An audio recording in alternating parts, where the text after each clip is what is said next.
What do you want to do with this stick? I'm just keeping on me. Because I can just hold it like this. Okay. You want me to take the mic? Yeah, I'll give you the mic.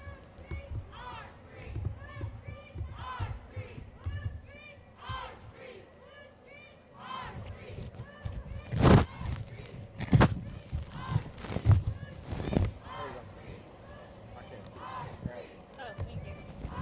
Probably gotta get it out.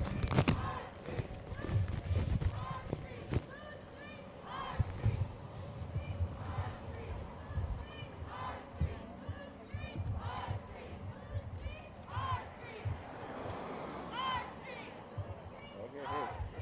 We're not stopping.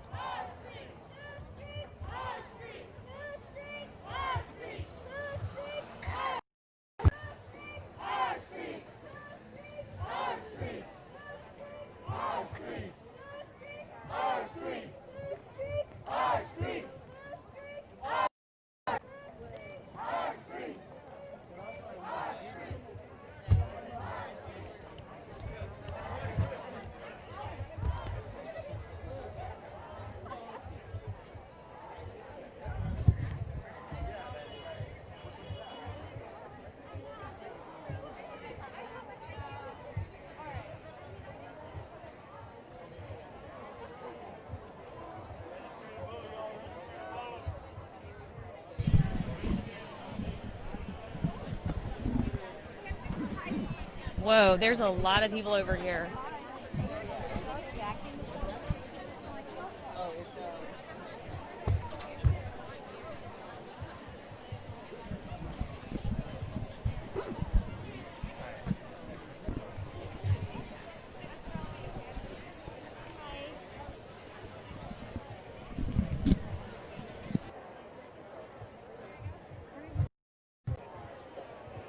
What's up, bro?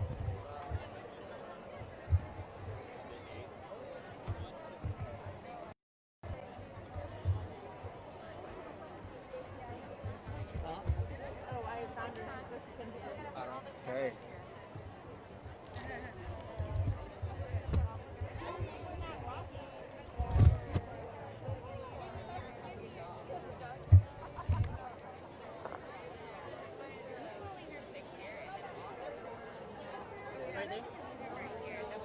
Hey guys, will you talk to us about why you're out here tonight? What's your name? Brian? Can you talk to us about why you're out here? Well, because I think it's important for everybody to participate in this. This is a serious issue, and finally it's being exposed. And I think that the diversity of everybody that's here today and that's been marching every day has been amazing. And I think, yeah, it's important for everybody to participate. We need to make some changes. How many nights have you been out? 2 nights. What was last night like? I went Saturday and then today. So Okay. we marched on Saturday up MLK, and then today we're doing the sit-in today. Yeah.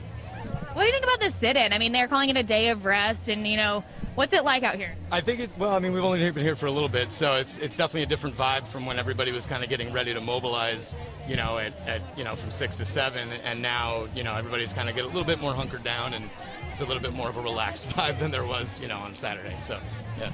You have your lawn chairs. I see you guys you came prepared. Yes, we did. And your rain jacket. Yep.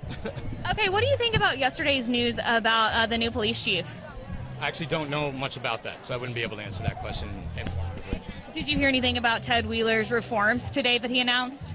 No, I mean, I heard that was happening, but I don't know exactly what happened with that, so sorry, I don't know. No, it's okay. It's okay. You're fine. Do you, it seems like this is what spurred that. Oh, yeah, absolutely. Yeah, I think that, yeah, absolutely. It's cause and effect for sure. Absolutely. Anything else you can tell us? No, I think I'm good. Thank you. Thank you for talking to us. Be safe. Moving ahead.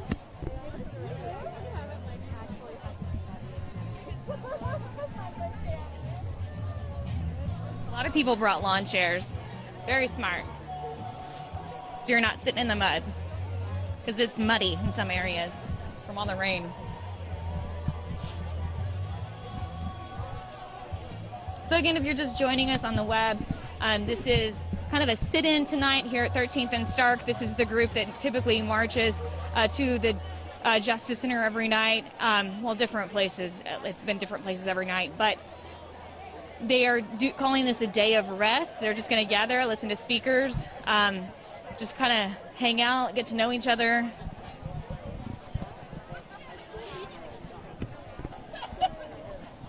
It's really organized. We've seen them get more and more organized every day.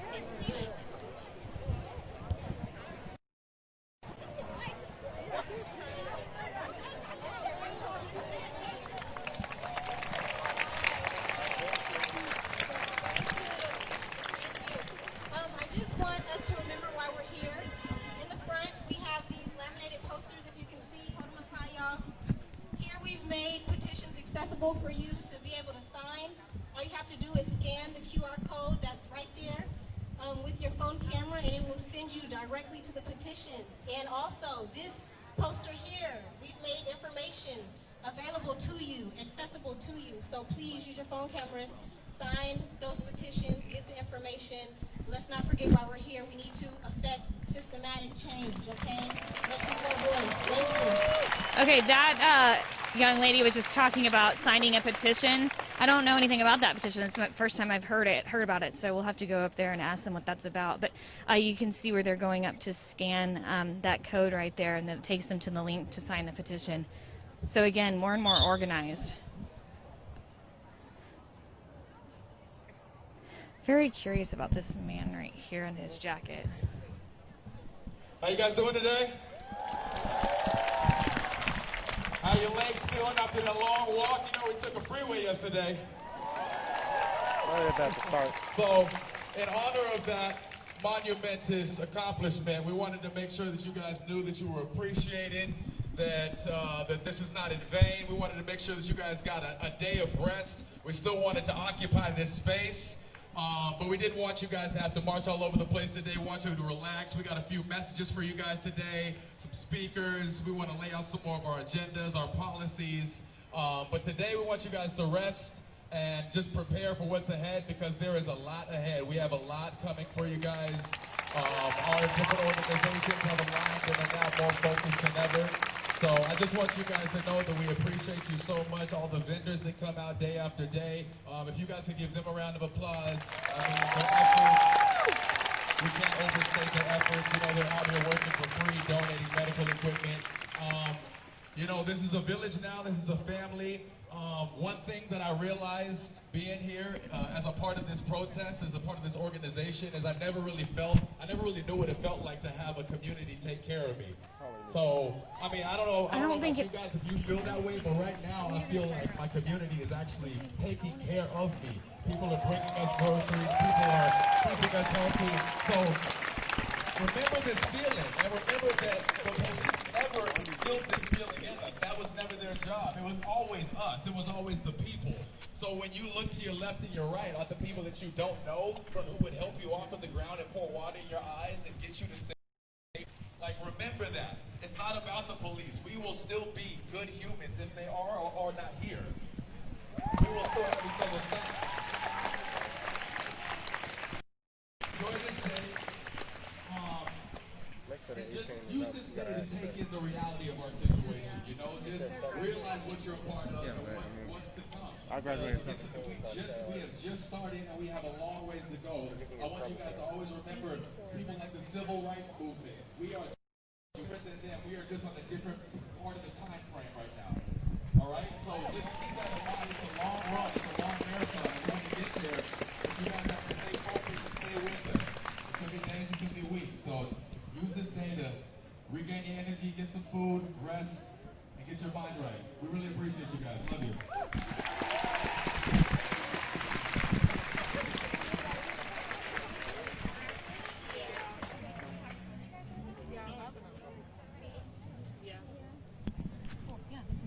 All right, so what's your name? Michaela What's your last name? King. Okay, talk to us about what you're doing out here.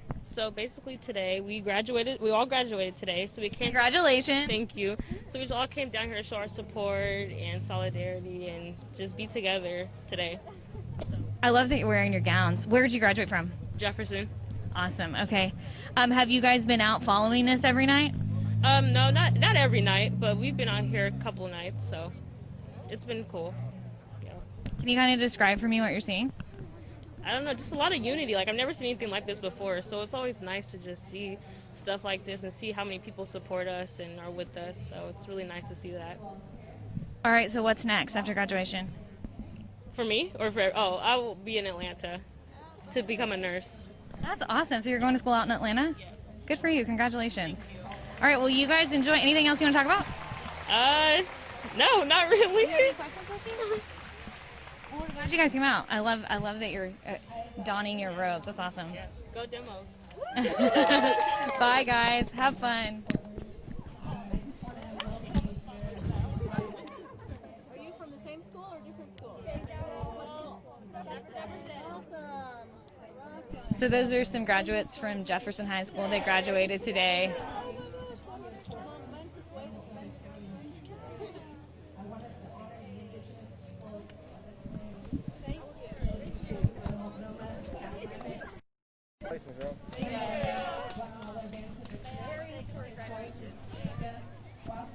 And many other indigenous nations of the Willamette Valley region.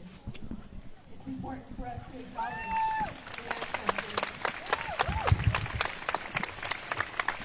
So there's probably about, I don't know, 12 to 1,500 people out here. Because of the sacrifices forced upon them, and we feel that here today. We remember these communities and we honor their legacy, their lives. Okay, I think she's one of the first speakers probably. So they're going to have some speakers. And I think the first one is up right now. As we are here today gathered, and we look in harmony not only with ourselves, but with this land that we stand on.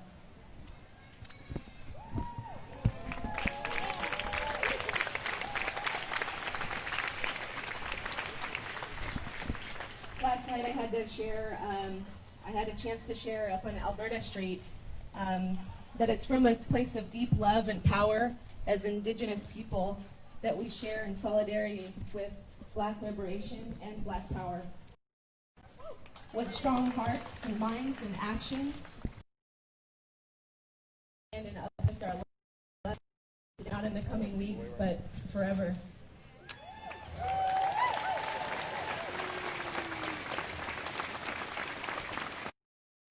And I just, as Indigenous people, that we understand the role and impact of systemic racism, and we call out colonial systems that have sought surrogacy in our communities.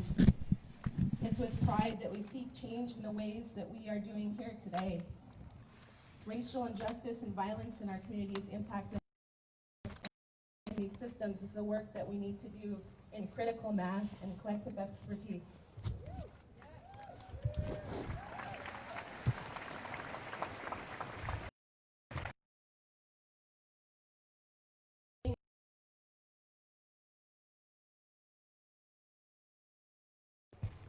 As Indigenous people, we honor you and the lived experience of our Black communities, and we stand right here with you. Black lives are sacred, and Black lives matter. Kai Tikti, thank you.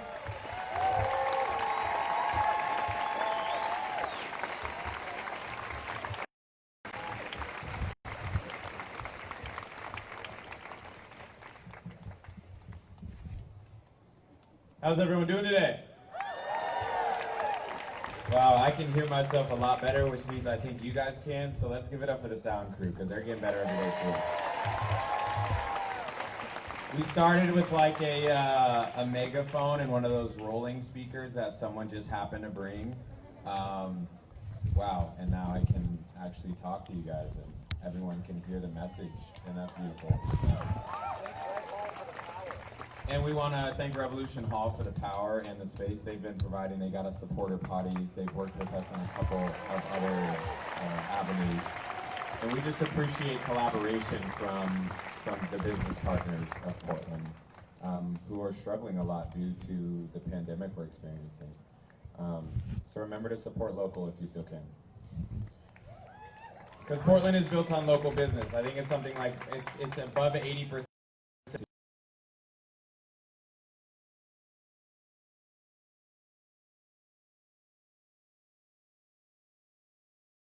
I want to get the serious matters out of the way first. I don't know if everybody knows, but our good boy Teddy gave an address to the city today about his responses to what we've been asking for. I would deem that response lackluster. I would say it's not nearly enough. It's not even everything we ask for, and all we're asking for is basic human rights.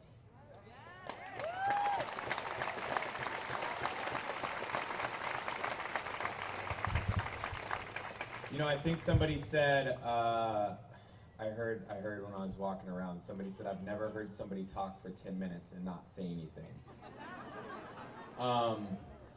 It was upsetting. I expected a strong response, but we have repeatedly been let down by the mayor. And that's upsetting because the community and the city deserves so much more. So I want Ted to know that we're out here. We're going to continue being out here, and that you have not done nearly enough. Yeah.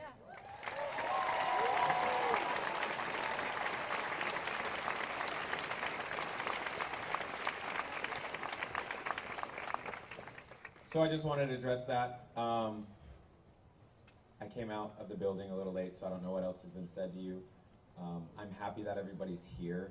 Today is a day of wellness. Today is a day to rest your feet. We've been on them a lot, and we're gonna keep putting miles on those shoes. So please stay with us. Please keep coming out here. Tomorrow, I hope we can fill all of this park because we've got we got a lot more planned. You know, right now it's our way or the highway, right? And I think they literally know we mean that now. So we're gonna keep showing them that. Thank you, everybody, and I hope you enjoy your day.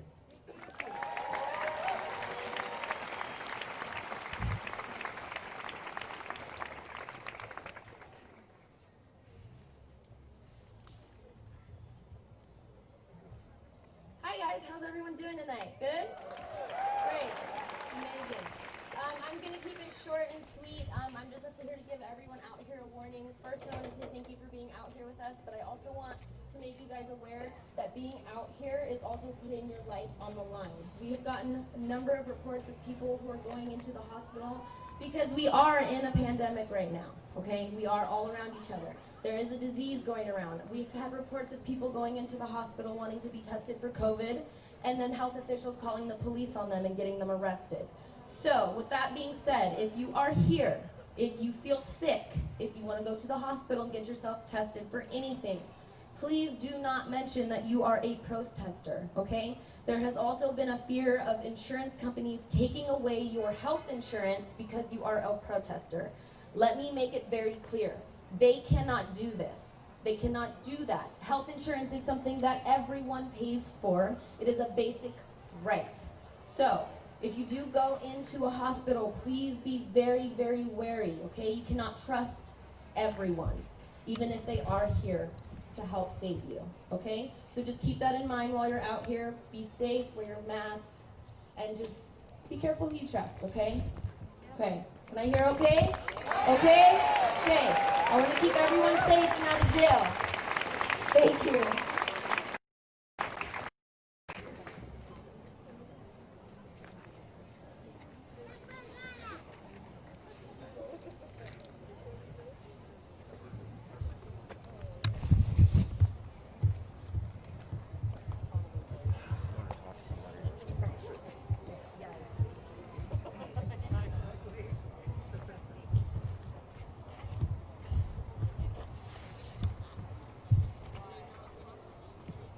Can I have everyone lift up their left fist, please?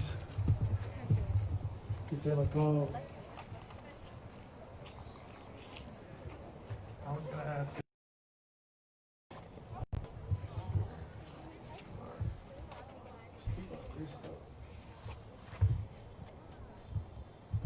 Yeah. Feel what's happening in your body at this moment.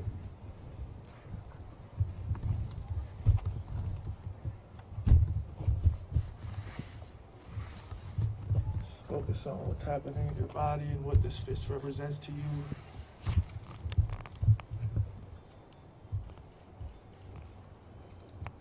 Does your fist go halfway up, 3/4, all the way? How does that feel when I ask that question?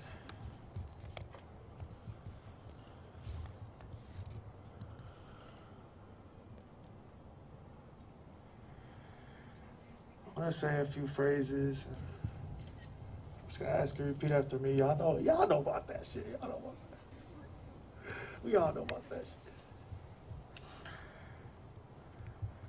So I'm gonna say a phrase,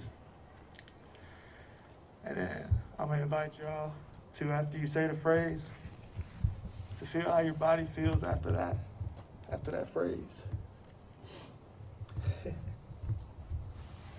Black Lives Matter. Black Lives Matter. Black Lives Matter. And let that settle into your body. Notice the sensations in your chest, in your belly. The thoughts that might come up to your mind. Just witness some. Might be a little discomforting. It might be full of joy.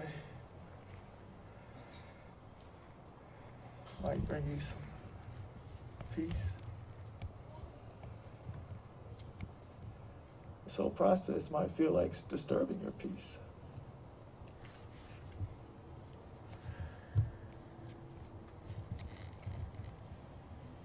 You might feel your body shaking a little bit.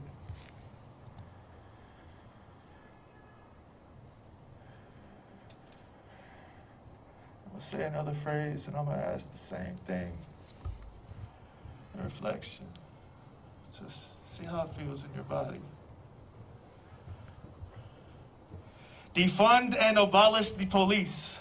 Defund and abolish the police. Defund and abolish the police. Defund and abolish the police. Put your hands still up. Ooh, my body's shaking a little bit. Feel my left leg just moving. Just notice how your breath is. Is it short? Is it long?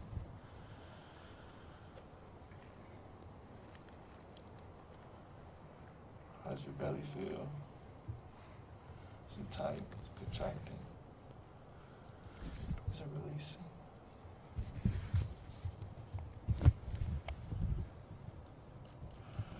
How do your shoulders feel?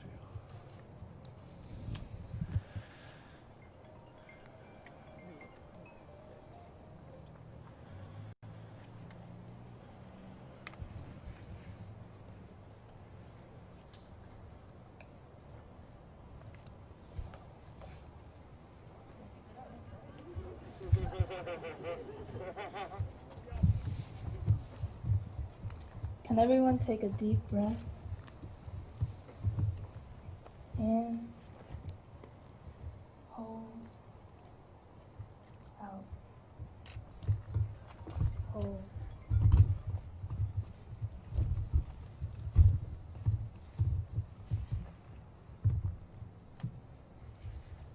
What happens when you let go of your argument with what is? No matter how you're feeling, whether you're feeling good, anxious, happy, sad, conflicted, free, just let it be.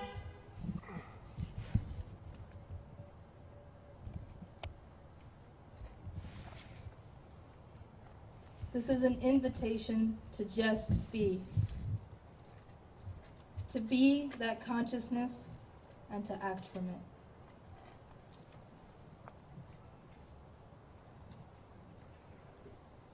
Who you are in this moment is perfect.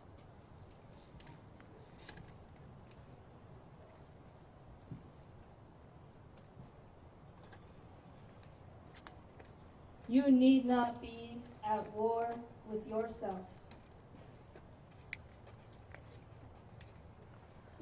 For this moment, lay down your defenses. You are allowed to rest.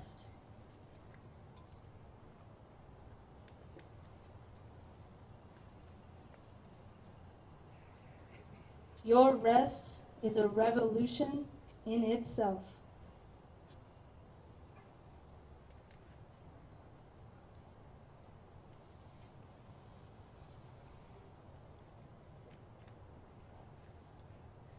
Can you feel your heart beating?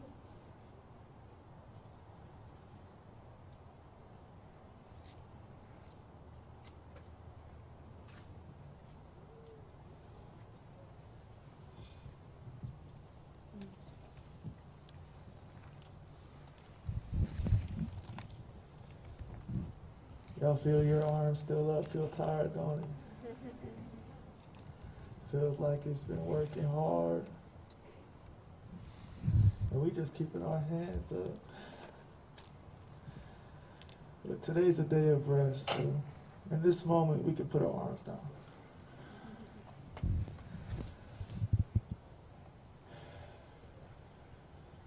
I'm going to invite you, if you're standing up and you want to sit, we're going to do a little bit of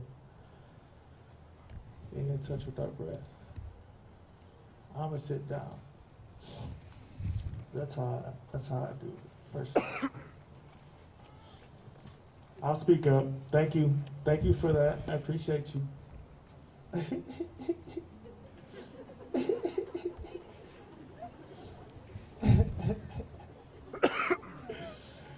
Meditation be bringing up funny feelings. if meditation bringing up funny feeling for you, make some noise a little bit. Me too. And I be doing it on a regular. I'm like, no.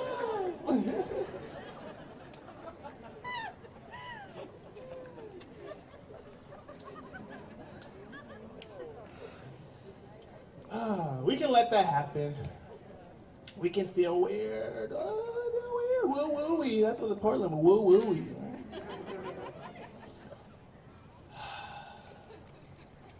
We get to be in our bodies. We get to be in our bodies.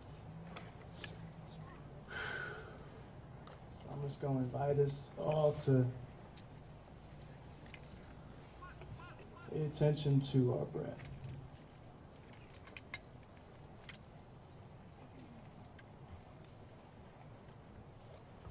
However you pay attention to your breath, you can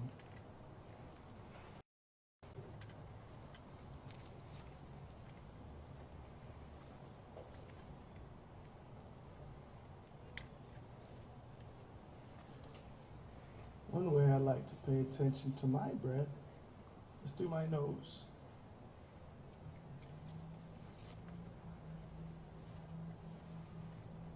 Through like the very, very tip of it. The nostrils where they open up.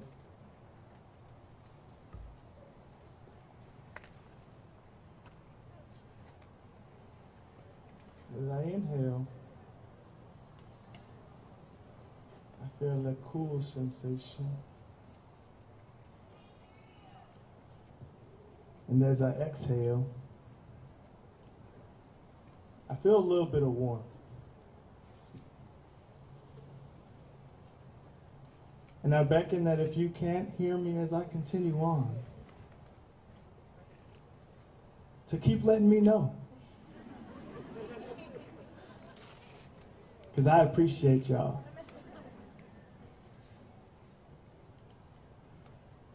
And let's go back to our nose.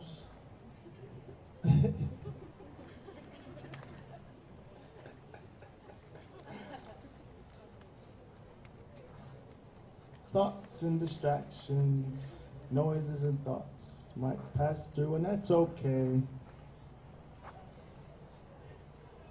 Because right now we get to rest our mind and give attention to our body.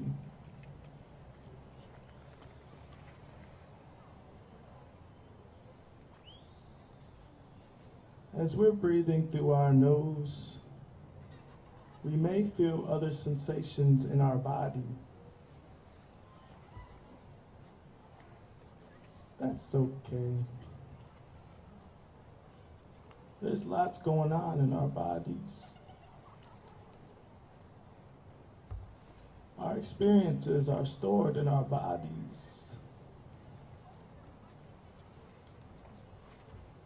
Our mind is stored in our bodies. And right now we get to give our mind a rest right at the nose.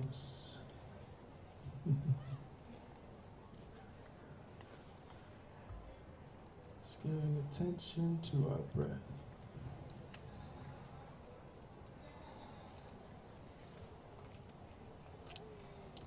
And right now, honoring that change is happening.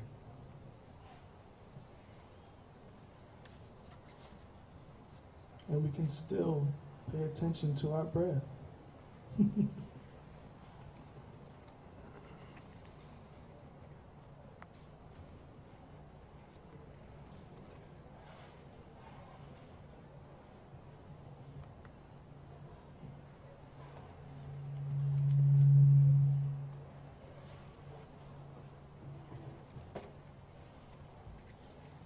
Now that we've taken a moment to come into the breath, we're going to use it to come into the center of the body. We're going to follow that pathway in through our nose, down through our throat and into our lungs. We're going to allow it to expand into our bellies.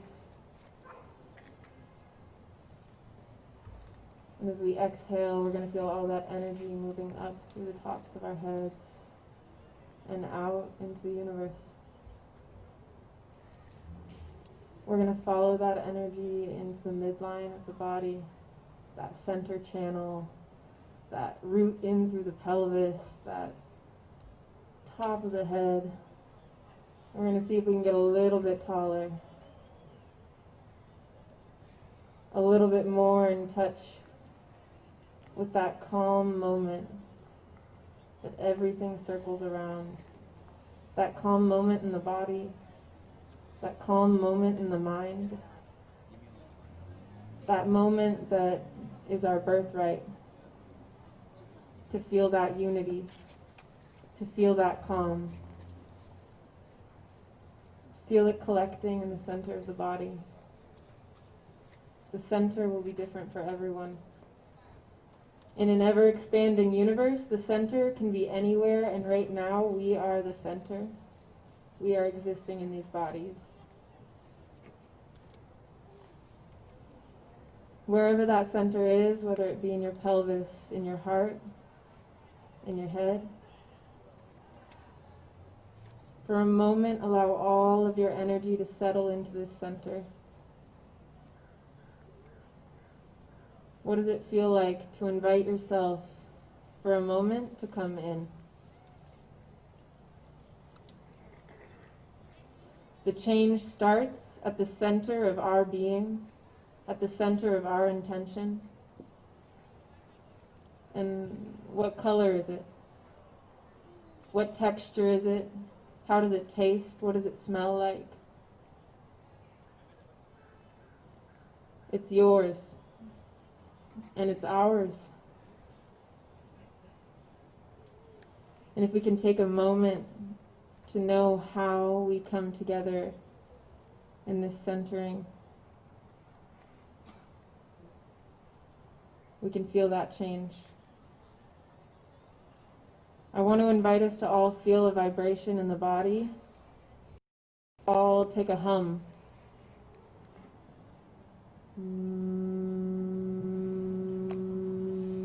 And feel that vibration flow through the whole crowd. Can you feel your neighbor? Maybe a little bit louder, maybe a little bit deeper. Can you feel the ground shake?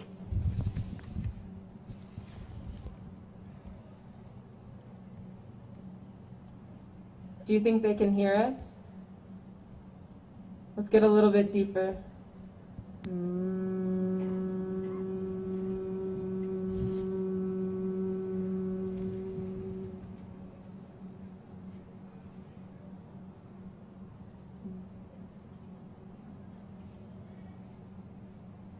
It's an honor to find this center with you, to find this change, and to radiate that out. And so as you hum, feel that center radiate out. Radiate your intention into this room, into this space, into this universe.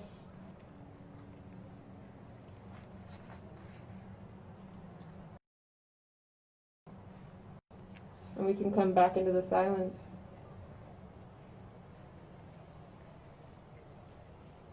Feel the resonance. Feel how that hum is still with you. Even today, as we decide to sit together and not march, we feel the march in our bodies. When we go home and we sit in that center, we feel the march in our bodies. We feel the change happening, and it's radiating. Thank you.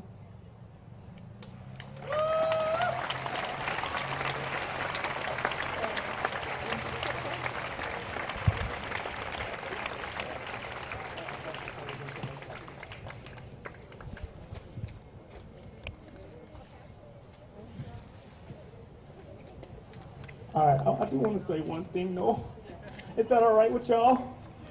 Is it okay if I say one more thing? Now let me tell you something. The price of freedom is blood. And nobody that was ever oppressed has got unoppressed by asking for it. Understand? I got it. Stand up for yourselves. Fuck you, hippie, get off me.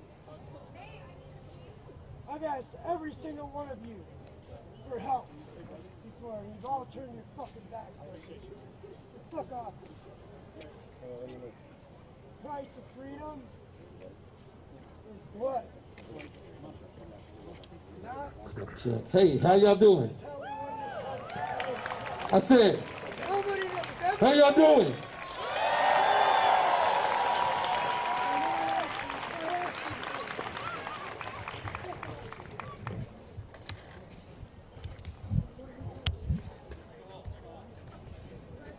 Can we bring it back to our breath, please?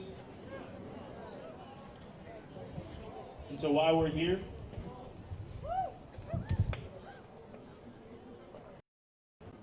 Capitalism affects everybody. Racism affects everybody. Black bodies are who we're thinking of and discussing, and what's important for us to pay attention to in the abolition of police. Houseless folks are an effect of a hyper-capitalist system that does not care about humans the same way they care about property.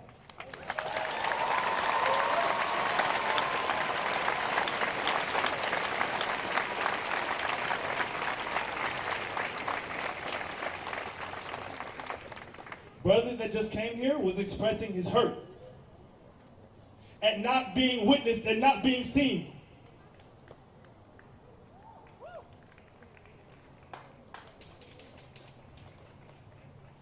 Yeah, he's a white brother. And he had some emotion with him.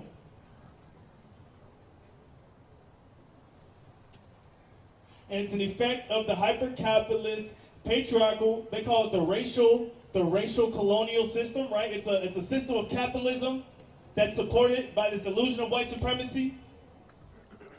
That hyper-capitalism is affecting our communities in many ways. And if we're to look at this from an intersectional perspective, honoring our houseless community, honoring communities who are feeling strongly about their position in society, that is why we're here, is it not?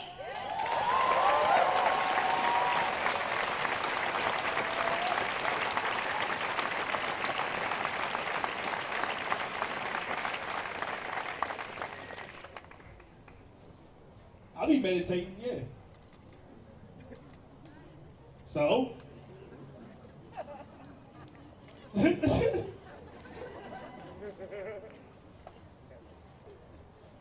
Love takes many forms, y'all. Peace.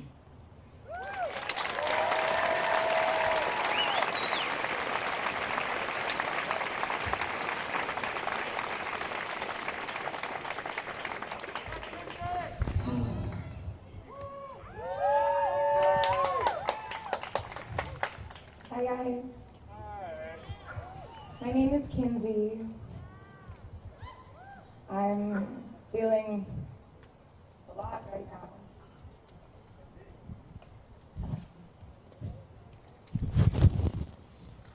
I'm feeling a lot right now. The last 5 minutes are a perfect depiction of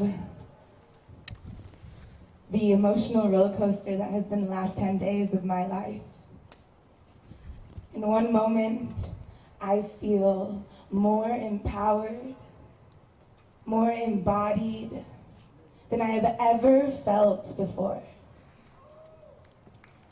And in one moment, I can feel like the target of something so big I can barely handle it. But I'm here for it. This is not an easy fight. For some of us, it's something you're learning about this week, which is intense in itself. To realize you might not have noticed something that you would hope you would have noticed, especially when you're doing it. Some of us are reliving so many traumas in the matter of 10 days, we probably can't keep track. I know for myself, I'm starting to remember memories that I pushed so far beyond myself so I knew how to survive.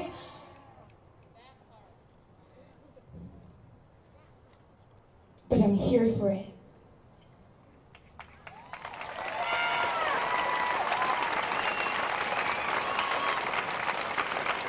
Thank you for being here for it too.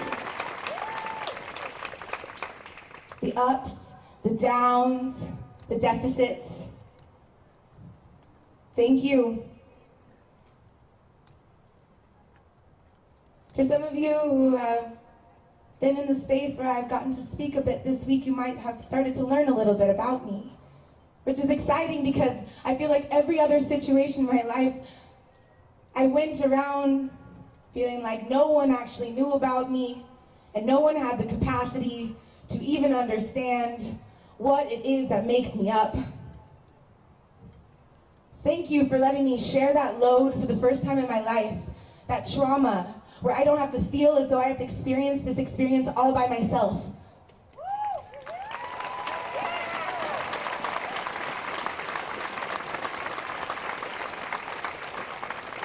I was adopted before I was born. My family, beautiful family, but they look a lot different than me. I was the first child, so it didn't seem very different to me. My parents were there the day I was born. I didn't have any gap amount of time between when I was with my parents and when I was with my birth mother.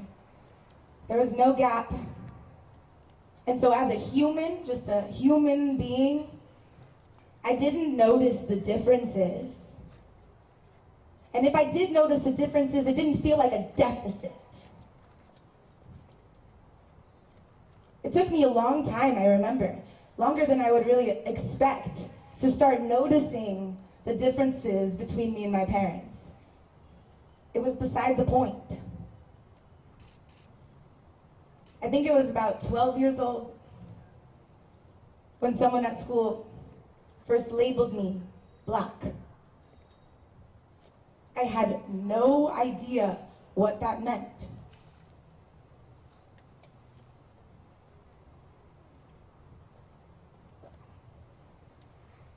I am so excited to start learning more about who I am, because I am no longer disassociating from who I am so that everyone and everything around me feels more comfortable.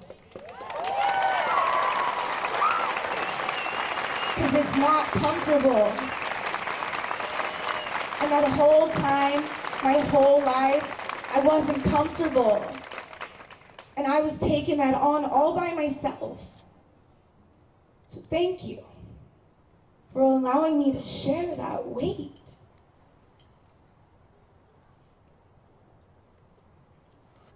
I'm really grateful and honored to experience my human experience the way that I have. I'm so grateful that my mother looks nothing like me. She is the perfect example to me at how human relation truly operates without the influence of systemic oppression, traditions, other people's opinions that you didn't take enough time to just break away from. My mother worked so hard at figuring out how to empower me in who I am in my body and the differences that she knew she could never change. I could see it in her eyes for so much of my life. This pain that she couldn't associate to this thing that I'm about to face. That she herself couldn't even understand. She couldn't protect me.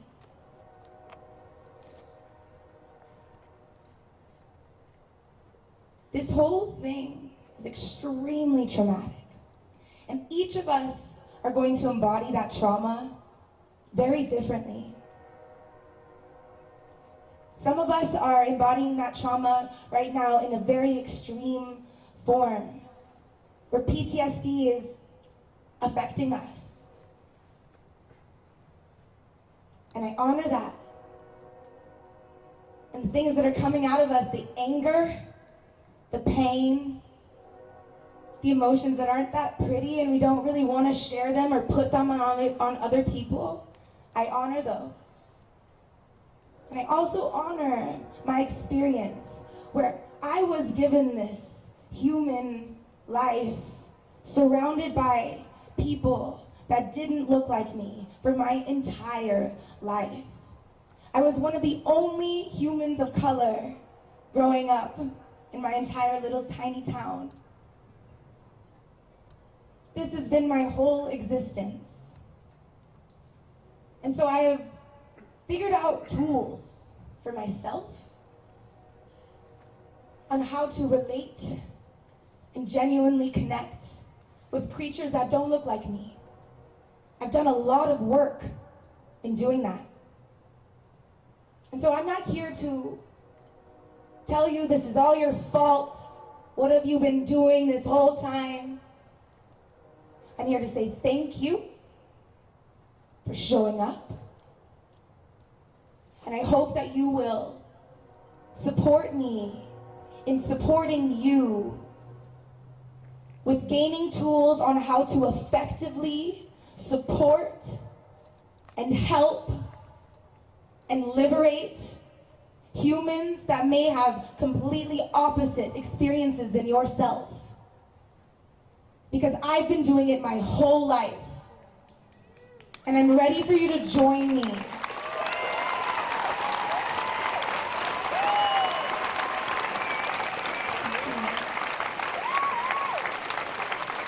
We've been talking a lot today about wellness. It's important for us to be thinking about our bodies and our minds. There's been an excessive amount of stimulation. I know that we all feel it. My adrenal glands are feeling it for sure. But wellness comes in all different forms as well. For me, a form of wellness is me expressing myself, being vulnerable. So thank you for holding a space where I'm able to do that, where I'm able to begin to heal. Thank you for holding space for so many to begin to heal. I would like to take the time, if you are feeling called out there to share how you're feeling. I would encourage any Black voices who have felt silenced to come share. You can share a story. You could share a joke. You can share in any form that you feel. But I would love to invite this space, this platform, because this platform isn't just this platform. We are embarking on creating a platform for an entire race of humans that has never existed in this country, ever. So I'd like to invite you and encourage you to come and share anything if you feel called. You're just going to come back here and you're going to line up and we're going to hear you. We're going to cheer you on. We're going to empower you because that is what this is for.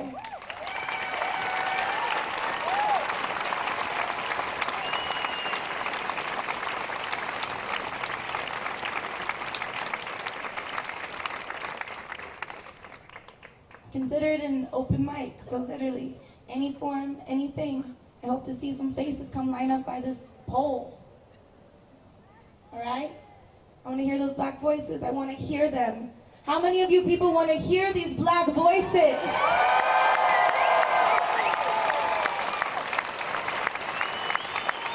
I said, how many of you want to hear these Black voices?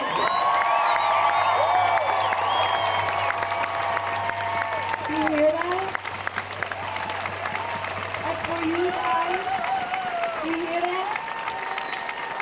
That's for you. All right.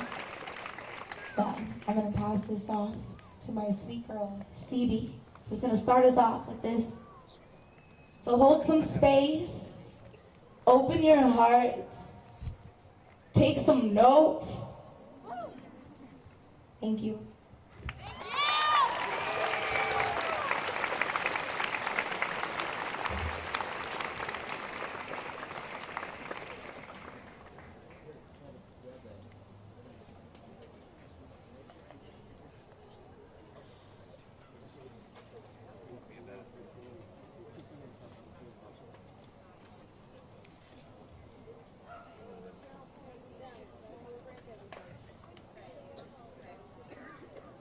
Can you guys hear me? Yeah? Yeah? Okay. My name is Stevie. I'm extremely nervous right now, so if I stutter over my please bear with me. I do want to apologize in advance. I'm going to be doing a spoken word that I wrote while yeah.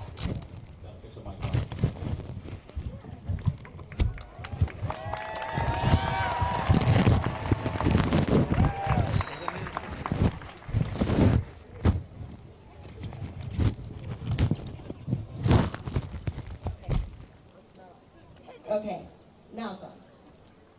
I do want to apologize in advance because there are kids in this crowd and the spoken word does contain some cuss words. I will not silence myself. So, kids, please do not repeat what I say. 24 years. 24 years to put my soul on paper. 24 years of life in combined sentences that do not make sense to you. But who cares? Because at the end of the day, who am I? My name does not matter. I am woman. I am a black woman. I am the product of a crackhead and some random black man. I am the product of a black doctor and a pastor who was a con man. I was unwanted. I was the baby that shook and rattled and screamed because of the cocaine left in my bloodstream. But then I was loved by a family that wasn't even mine. And I cannot lie, I grew up privileged. The little black girl in the big house in the white neighborhood, going to Christian private schools. I've been around the world by age 9. I was privileged. But then I fucking grew up. I don't think my mother liked that very much. See, I love my mother. I do. My mother makes the impossible fucking possible. But my mother is only perfect on the outside. My mother is only perfect with others around. But let's not talk about that. No. Let's not talk about the time she slammed my head into the side of her car so hard that I saw lights and stars across my vision. No, let's not talk about that. Because I love my mother. I do. In fact, let's not talk about anything at all. We didn't. My birds and the bees talk was non-existent and irrelevant. My birds and the bees talk ended in a pregnancy at barely 28 in love with a man who liked to have his hands around my neck. Makeup was a friend back then. To hide the black and blue on the visible parts of my skin, the long sleeve shirts in the middle of the summer type shit, 4 years of hiding the pain and the hurt from the words that spewed out of the man that I claimed. Cunt, bitch, slut. All from a mind ravaged of his own guilt that he started to think that he saw mine. Words, twisted and turned with a man who again liked to have his hands around my neck. My tongue is a trigger, click. My mind is a grenade, boom. I say things with words that hit like bullets, and I guess that was the only way he could try to keep me in check. Days turned into darkness, no matter how bright the sun might have shined, the never-ending tightness in my chest that I held on so much that I felt out of breath. And that's when I left. I packed myself up, and got my son and got the fuck out of state. 9 months later, I was served with custody papers from that same fucking state. Now don't get me wrong, I love my son, but it was his father who was the mistake. And I don't want to stand here bitching and complaining like the statistical angry black woman who just has a fucking point to make. I used to seek the blood of the one that said no one will love you when I'm done with you, when I've washed myself clean of you, the one that made me buy into his love with no fucking receipts to take. I am a woman. I am a black woman, followed closely by the ghost of anxiety, and when I tell you anxiety is a stubborn phantom, she will grab onto me and not let go for months. She is a beautifully dangerous phantom, conjuring thoughts of trepidation upon dread, constant fear of the ones I love leaving like the seasons, feelings change like sharp winter winds and cheerful summer days. Be patient with this side of me. Let's fast forward now. The reason these words find this blank page. I am a woman. I am a black woman, with flaws and mistakes etched into my scars, with bruises long and forgotten, broken and put back together tenfold. I am the sweat on my brow after 27 hours of screaming pain. I am the first cry of the other half that I helped create. I am learning to love myself in a world of chaos with the ability to see into instead of through you. I am finding myself for the very first time. I am finding what lights the fire inside of me, the ability to capture your soul with my lenses and letting that passion fuel me, because 24 years. 24 years to put my soul on paper, 24 years of my life in combined sentences that may now make sense. But remember, my name is not what matters. I am a woman. I am a strong woman. I am an independent woman. And most importantly, I am a black woman. Thank you.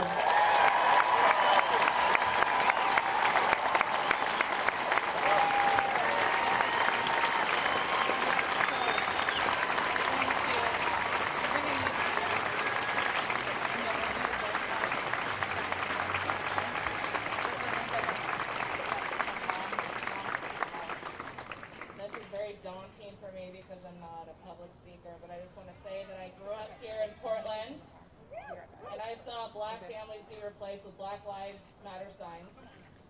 And I just want to say, as much as I appreciate everybody coming out, I don't want this to be just a flash in the pan. I want this to be forever until everybody is equal. Thank you, and I just want to say that. I appreciate you. Nothing but love. But this needs to continue past today, past the week, past the month, until everybody is treated equally. Thank you.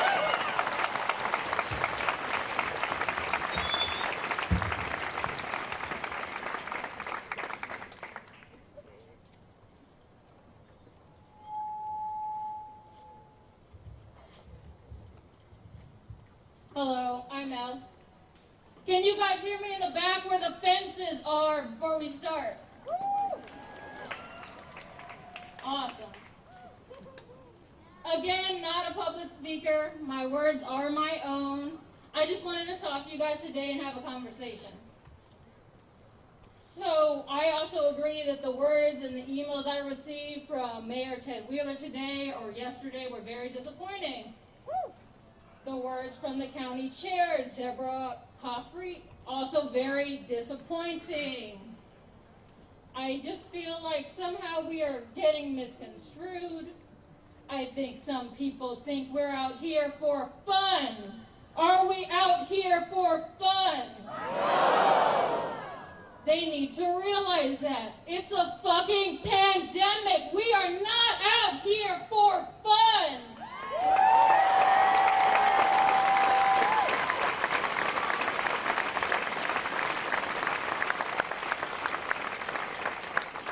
I know a lot of you know that the budget hearing for the city of Portland is tomorrow.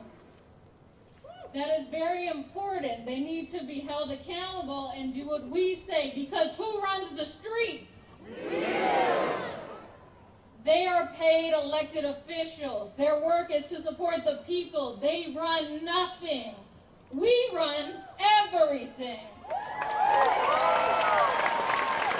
Especially when it's our money. Especially when it is our money. The Portland Police Bureau's budget is over $200 million. And the concession they tried to make was that they would give $1 million to some different branches to try to help, and they would defund them over time, year by year. If we have learned nothing, we might not make it year by year. We need changes on July 1st, 2020.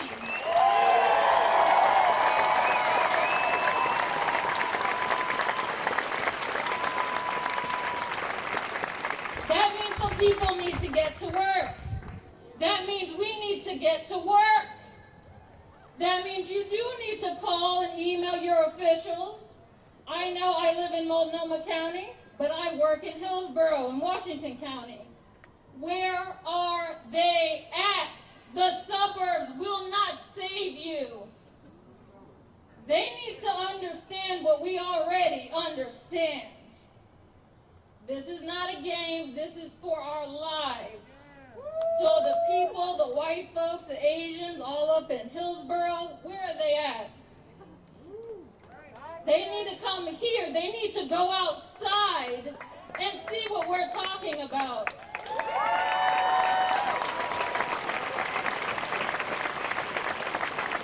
I know not everybody is at work right now, but if you're at time, you've got time. Make time. If you're at work, we need to bring them out here. So what are we doing? Does anybody know when Washington County's budget is going? Not one person? It's also tomorrow?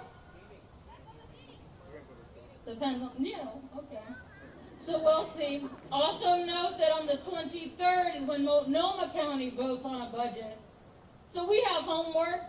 We have things we need to do when we leave here. So rest. It's not all about walking. It's not all about protesting. We fight in multiple ways. Every day. If you're black, you fight every day. If you are black, your breathing is resistance. Because black folks die from breathing every single day. I'm out. Thank you.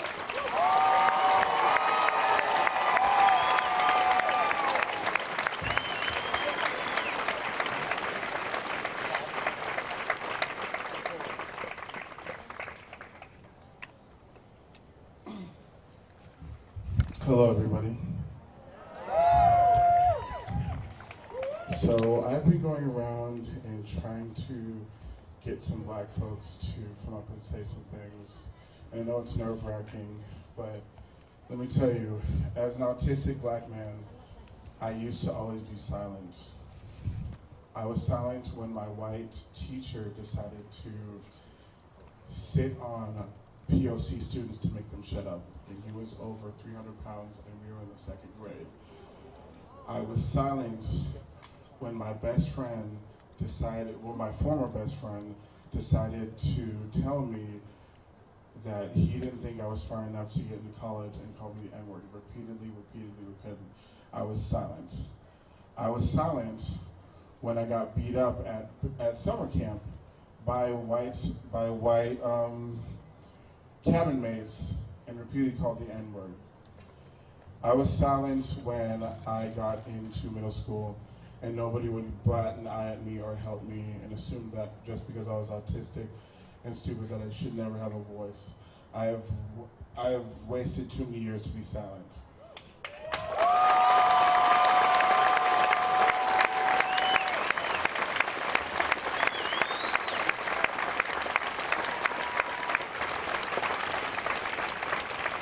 And what I'm saying to you is all, I know it's nerve-wracking, but we need to hear your voices.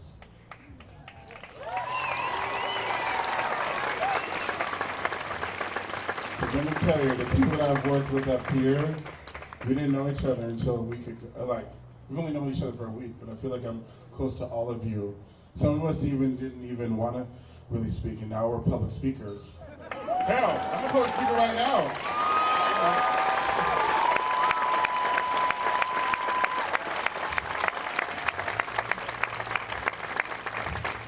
I have a problem picking off people in the crowd right now.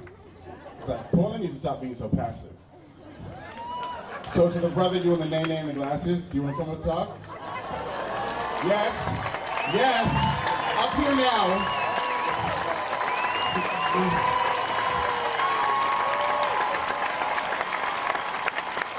I think I saw some black students here from a graduating class in the back. I see you right there in the blue. Up here. Yes.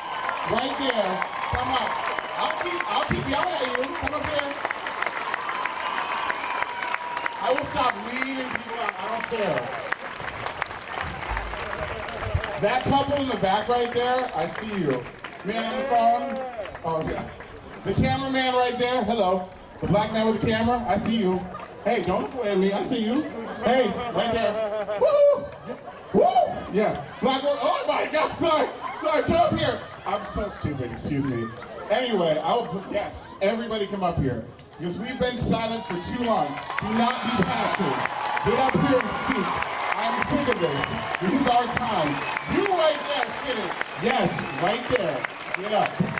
That is an order. Because I said so. You? Yes, you, right? No.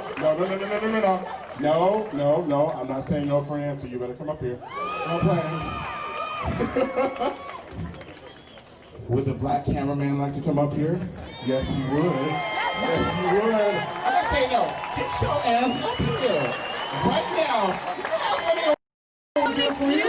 This is our time to sit down, mean idiot. Get up here. I will call all of you in the back.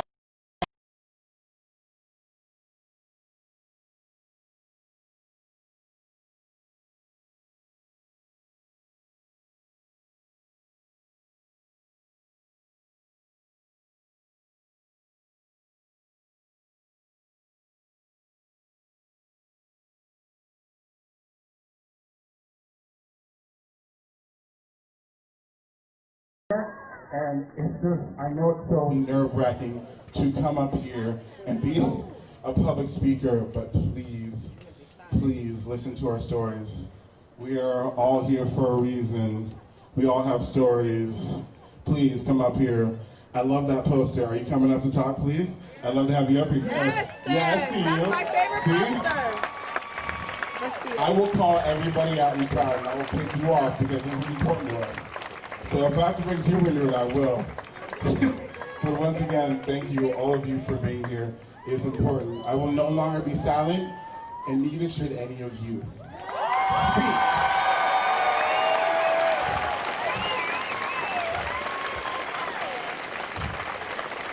And also, I see the group of black people right there standing in bright sun with the signs all the way in the back. Hi, walk towards me. Yes. Come up, please. Come up there, please. Thank you so much. We're here for a reason. We are here for a reason. It's not to be silent. We're not to be anything. We were on the freeway yesterday. That was amazing. I had my pedometer on, and it was like 10 miles coming to and from. And I was like, 10 miles?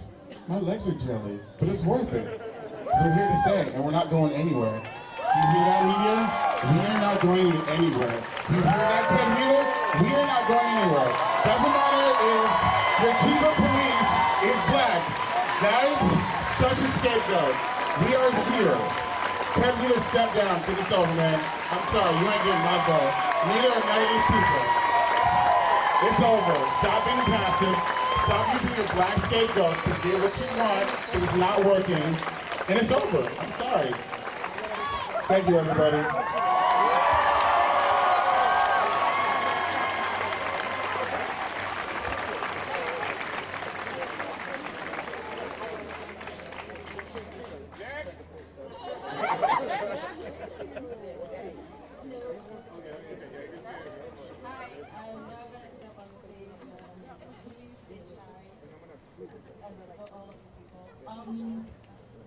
Thank you all for being here. I respect you all. From the speeches I have had so far, all this time that I have been coming to Black Lives Matter, I've been hearing a lot of trauma. I'll explain to you people what black trauma looks like for black men. So, all the black men in this crowd, say yeah? Yeah. Where are you? Yeah. Speak up, I can't hear you. Yeah. Where are you, black men? Yeah. So, if you all have been reading your history books, you know these black men got taken from Africa, my land, my continent of Africa. They got taken out. In the darkness, people came and robbed us of our people. They came and robbed us, took them on a ship, brought them here. Do you understand what trauma means? Okay, so let me ask all of y'all. How many of you whose house has been broken into to come and take your child? Stand up if any one of your houses has been broken into. Stand up, stand up. Raise up your hand. You all black people, raise up your hand because you've been taken. Raise up your hand. Black people, raise up your hand. Y'all got taken. Y'all got taken, right? Y'all got taken, right? Y'all got taken from our motherland. Y'all got taken. So if I see a black person saying like, no, we didn't get robbed. Nope, you got robbed. You got robbed from my land. So never ever forget that. For all of you white people or like colonialist societies, you come and take our people. You come and take our resources. You think we don't feel pain, we don't suffer, we don't do anything. But yet you're coming over and over and over again and robbing us. You've already robbed this land of America from the native people of this land, in Oregon, in Washington, in everywhere. You've already robbed us. So next time when you are asking me to write a contract with you, I'm gonna be like, motherfucker, I am backing away from that contract like forever. You've been robbing for way too long. And on top of that, we're still playing your game. Let me tell you about the people from Africa. We're peaceful. We're very peaceful. We know how to relate with each other. We might be different. This language you all have been told on, people telling you like, oh yeah, Africans kill Africans, Africans are savages. You came to us in peace. We accepted you. We accepted you. We said, okay, yeah, you want barter trade? We'll do barter trade. Let's do shells. Let's do all of these games. We trusted you. Yet, what did you do? You came and robbed us. You came and robbed us. Let them know. Let them know. That's colonization. You came and robbed us and kept on saying like, yes, we're still giving you. I don't care about your whiskey. I don't care about your vodka. I don't care about anything. We know how to make our own alcohol. We know how to make all of these things. We know how to make all of these things. including the weed over there that you all smoke. Yeah, we already smoked it fast, long time ago. So, hizo dawa zile mnasemaga tulijaribu long time ago.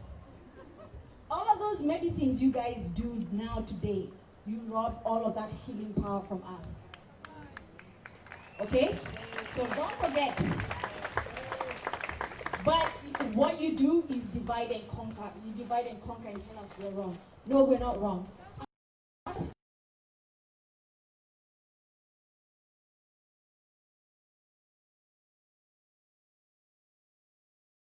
In Africa, we still cry for these people. We still cry for these people who got robbed from us. We still cry for these families of each and every one of these black brothers. We still cry. We still cry. And we still want them home. And we still want to see them. And we still want to see them succeed. So each and every day, when you're stepping on these brothers, you're stepping on us.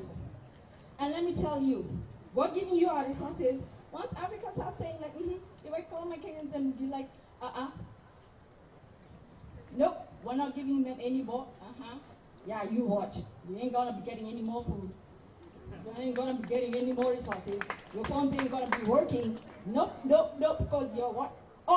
And all of you ladies, yeah, your diamonds. Yep, your diamonds ain't gonna be working. You ain't gonna be getting that silver ring. Nope. Where? Because it comes from where? It comes from where? Africa. And who are these people you're robbing?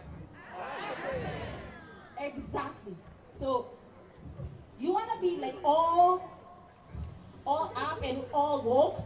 Start saying thank you to Africa, man. Start saying thanks to all of these people. Thank you. Thank you. And just one last thing I want to say. All of this trauma has caused all of these men to kill. Because y'all have criminalized them. And on top of that, y'all have created a system where it's a single mom, black woman who has to rise up. The single black woman who is a democratic voter right now for y'all, who's bringing everything for y'all, who is bringing all the votes? Who's bringing all the votes? Stacey Abrams! Black women? Stacey Abrams! Where are the black women in here? Where are the black women? Are they here? You say yeah? Black women say yeah? Black women say yeah? Black women say yeah? We're bringing it! And we're bringing it! And we're bringing it! And we brought it!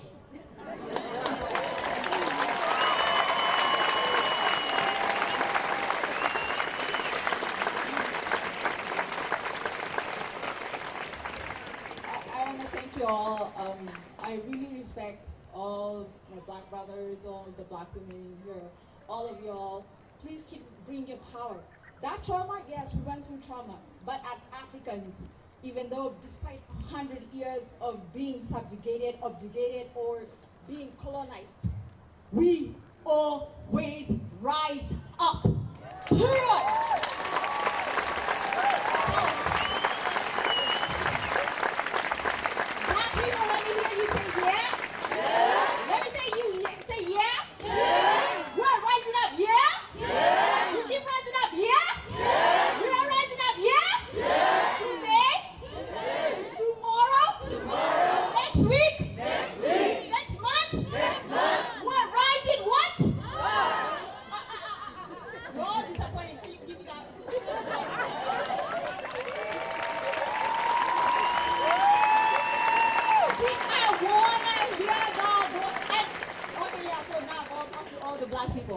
For all of you who consider yourself allies, yeah, great, thank you for showing up.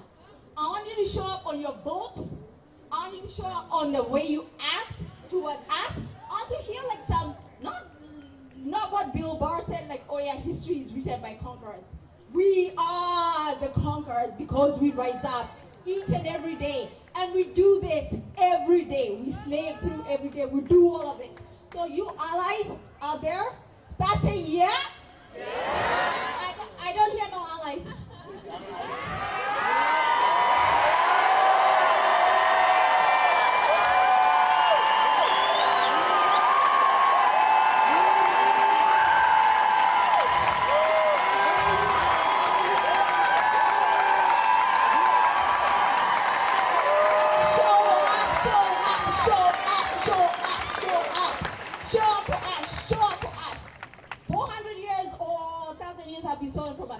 You better show up, because if I see you next time and you tell me you're my ally and you don't vote and you don't all do all that shit, I'll just be like, whatever, you can walk all the miles that you want.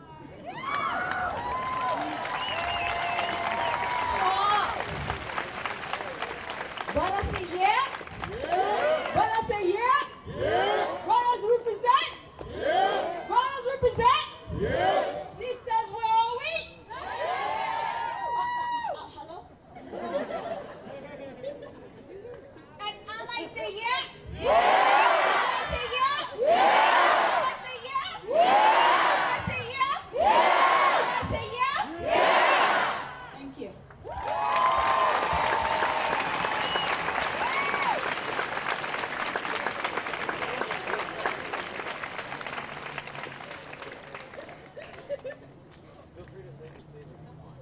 Yeah, go up so I can see.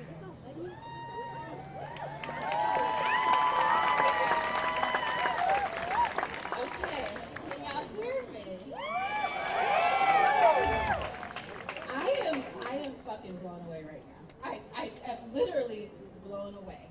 As a mother, as a black woman, raising a daughter in Portland, my goddaughter, having this moment is nothing short of amazing. And my daughter's gonna read a poem that she wrote when she was 9 years old. As a black mother, we don't get the opportunity to wait until our youth we don't get the opportunity to wait until our youth are old enough to teach them about race. We don't get the opportunity to shield them from the harsh realities of what it means to be black in America. We don't get that. And when my daughter was 9, she's 15 now, she wrote this poem that brought me to fucking tears. Because I thought, what world are we living in when 9-year-olds understand police injustice? When 9-year-olds can sit and articulate that our lives are weaponized and that we are victims to violence at the hands of those who should protect us. And so I am so thankful for this moment. I'm so thankful to share this with my daughters and say, people are listening. And so because of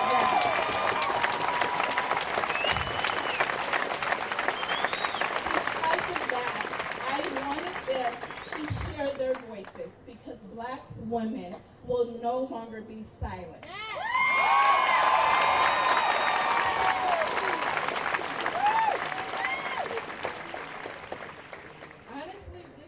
Really crazy, because my anxiety's off the roof right now.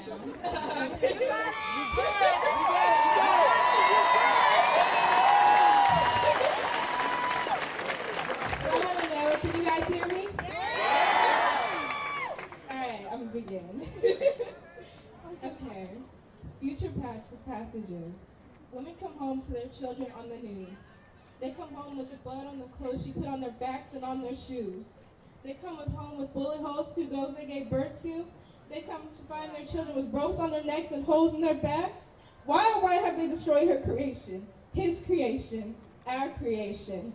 His appearance was art, but the marker bled through the paper.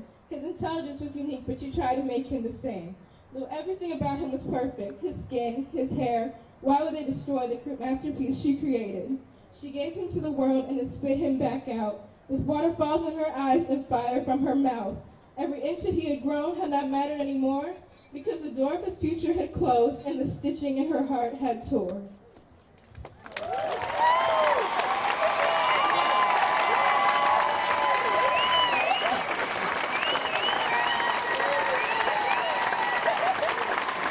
That was at 9 years old. At 9.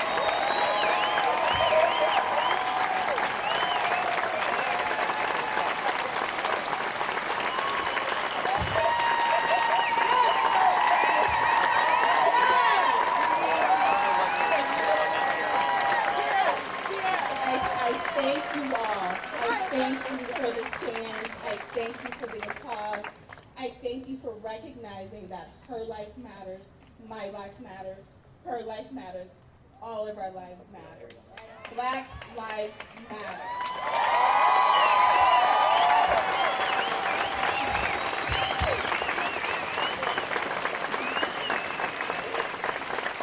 Hi, can you guys hear me? Okay. Well, my name is Sierra. I'm going to tell you guys a story, but it's not a poetry or anything like that. Okay, so it's like one or two. Okay, so one day, me and my brother went to my cousin's house, and we went to go pick up my other two cousins to go to our house. And it's like in the dark and stuff. So we're coming home on the max to get ready to go on the bus, and sorry.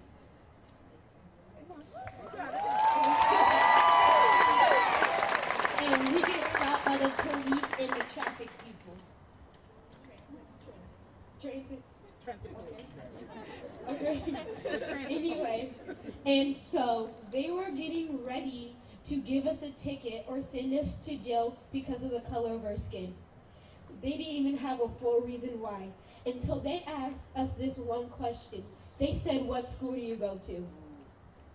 And so me and my brother answered Central Catholic. And the thing is, they said, "Oh, that's a good school. That's a hard school to get into. You guys must be really smart." And we said, "Yeah." So the fact that is that they try to send us to jail and give us a ticket for going home at night for no reason. And I shouldn't be put into this box because of what school I go to. My mom gave everything she could so we can go to private school and have a different life.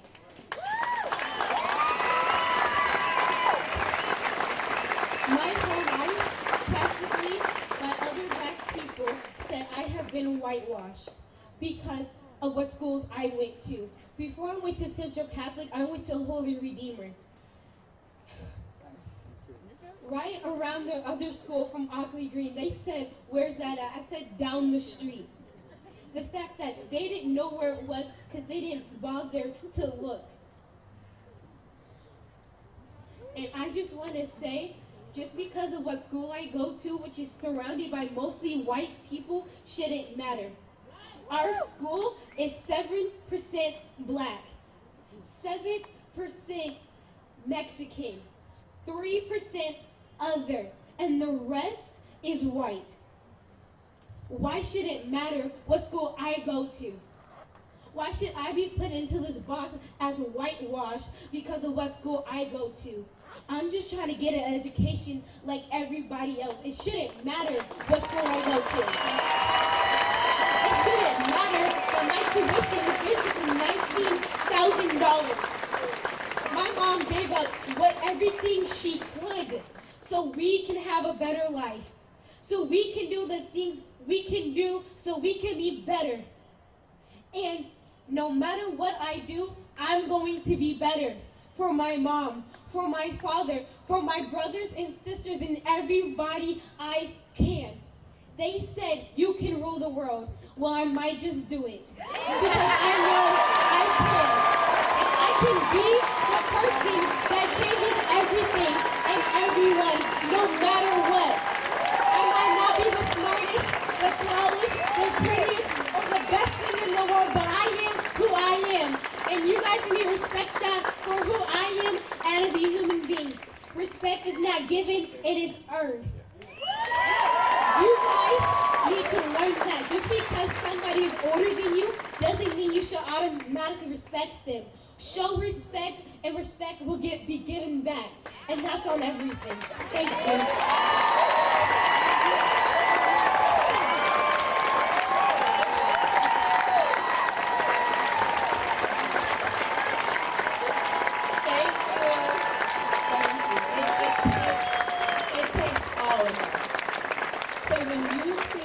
Young black girls and boys on the street, respect and honor. Show them that you care. Show them that they can't be stopped just because they're getting on the bus to go home. Show them that it's not okay that police kill people that look like them. stand in alliance with us. That's what we're asking. Thank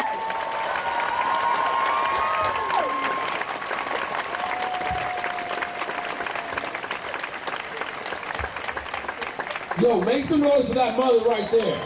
Make some fucking noise for that mother right there.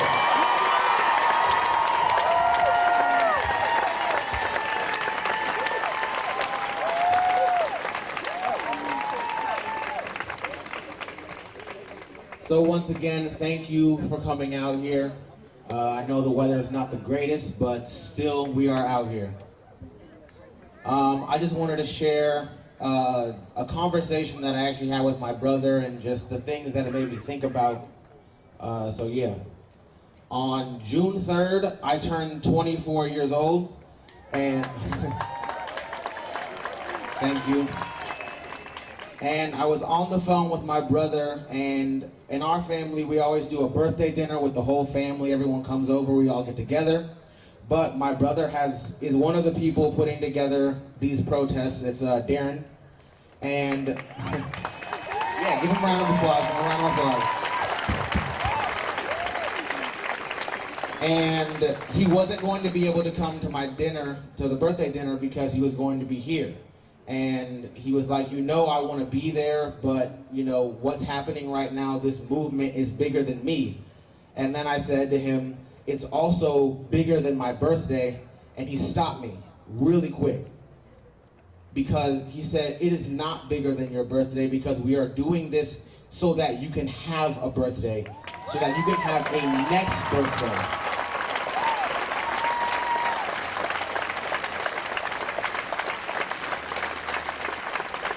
And that just made me think, and I immediately was like, that you're right. And it made me think of all of the black boys and girls who did not get to see 24, which 24 is not that old of an age at all.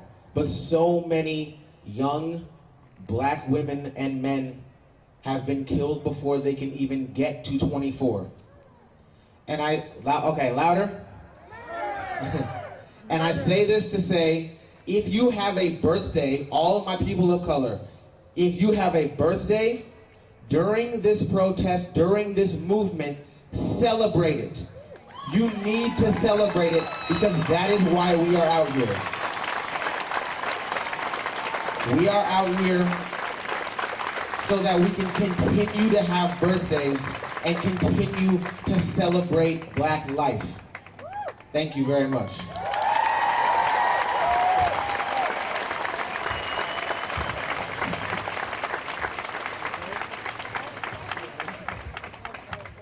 Portland, what's up? First and foremost, I want to thank everyone for coming out here. This means a lot to any African American, especially me. Thank you.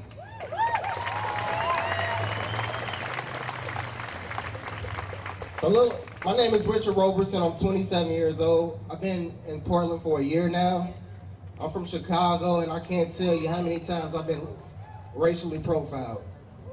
There's been times I'm walking down the street, and a lot of my black people can relate to the story that their parents will tell you. You know, when you see an officer, you know, move slow, say what you're doing before you do it. And no matter how many times I did it, I was still listed as a criminal in their eyes. Just doing my everyday activities like anyone else. And I can't stress that enough. I don't want my kids to go through it. I mean, I actually moved here because I was in Georgia for 5 years, and I dealt with so much racism in the South that I couldn't even deal with it. And I shouldn't even have to think to the point where I want to move somewhere less racist. And so that's the reason I left Georgia. Because now that I think about it, I'm like, that's messed up. I shouldn't even have to. But a lot of people never like stood up and listened to me. I would tell them this and tell them that.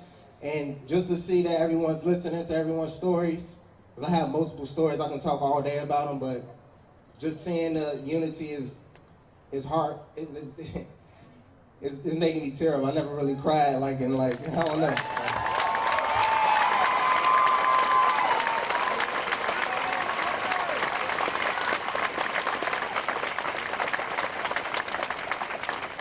just being here means so much. I know I got plenty of stories I want to tell, but I mean, I got one personally. I was 8th grade, walking to school. I got stopped for no reason. They thought I was a criminal bitch in school, but I was, you know, walking to school. I had 20 minutes.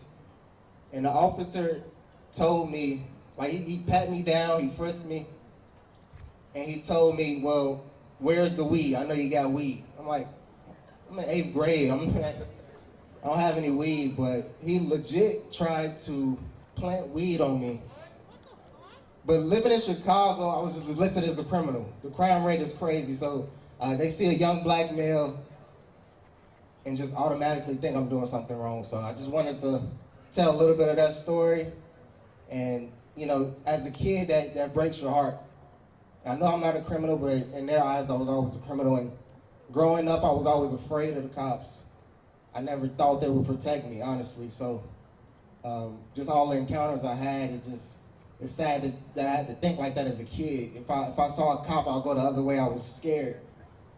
And to this day, I'm scared, honestly. So, but we're starting here, y'all. Thank you for being out here for me and my people.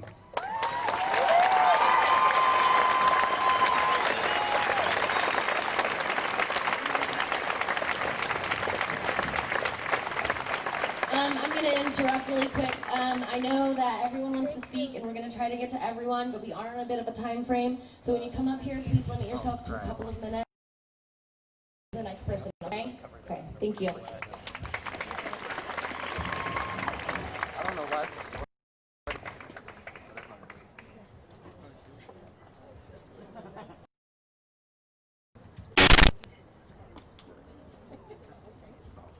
Hi everyone, I'm Kathy. I just graduated from Central Catholic.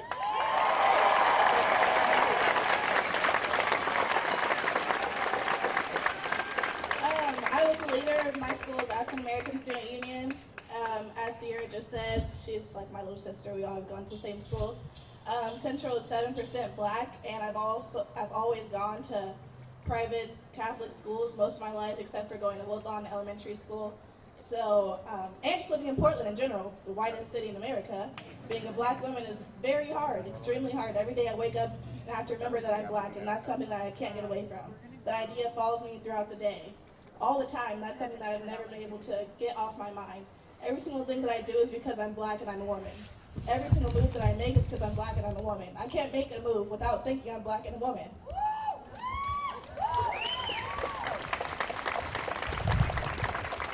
I had this experience. I went to St. Mary's my freshman year, which was a really bad experience. I had this Asian girl that was questioning why she couldn't say the N-word. So, of course, me being mean, I said something, and the reaction from the school was very extremely negative. They tried to paint me as the bully, tried to say that I was harassing the girl, tried to almost to spin me for speaking up about it, and that kind of limited my voice for a long time. And I think I didn't find it for until this year when I was decided to be the leader. And that was something that was very hard and traumatic, and I think that's something that a lot of white people never understand, that you have to, every black person experiences trauma, but we're also the same race that wants to push mental health to the side. And I want to remind every black person, every person of color in the crowd to make sure that you're paying attention to that trauma. Because it's born within us, it's in our genes, it's in our brains, you're never going to be able to get away from it. So take it and use it for your power, use it for your excellence. Know that every day you're going to wake up and you're going to feel that trauma, but that's okay.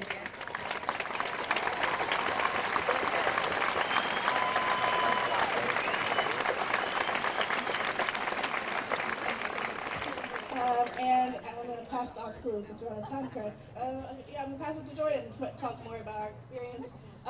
Just being black girls in a very white city, which I think is not something that a lot of white people get to hear us talk about a lot, because it's so ingrained into us to having to survive through it that we don't get to talk about the experience. I think it's something that we need to listen to.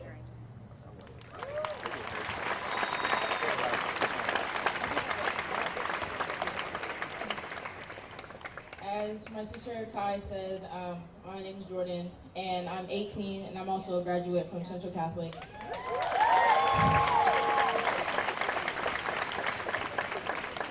And like she said, being black in America is already hard enough. Being black in one of the hardest cities, one of the whitest cities, is extremely hard. And I think my awakening is when I had the conversation with my mom recently, talking about, I have 3 good things against me.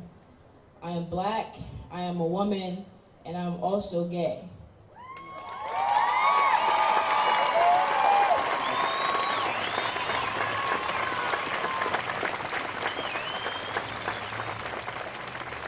So with those 3 things being against me and going to a very, very white school, just down the street, it was hard. It was hard for a lot of times. A lot of my friends didn't know, because I was always the laugh of the group. I was always the smile of the group.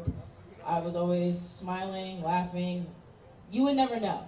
And then sophomore year, being diagnosed with depression made it 100 times worse. And so mental health is a really, really big thing within the black community that a lot of people don't want to talk about.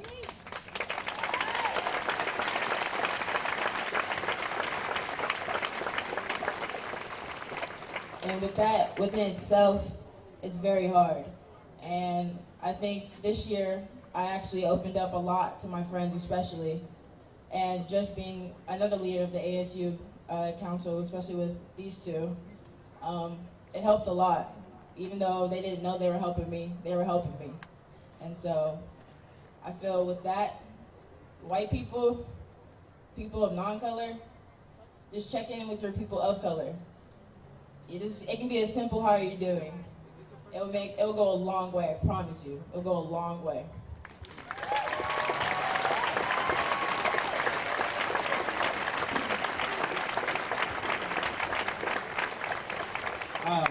So as they said, I go to Central Catholic with them. I'm a rising senior. And so when I think about being a rising senior, I think about Tamir Rice and Trayvon Martin and Quanice Hayes and multiple black and brown boys and girls who won't be able to see their graduation day.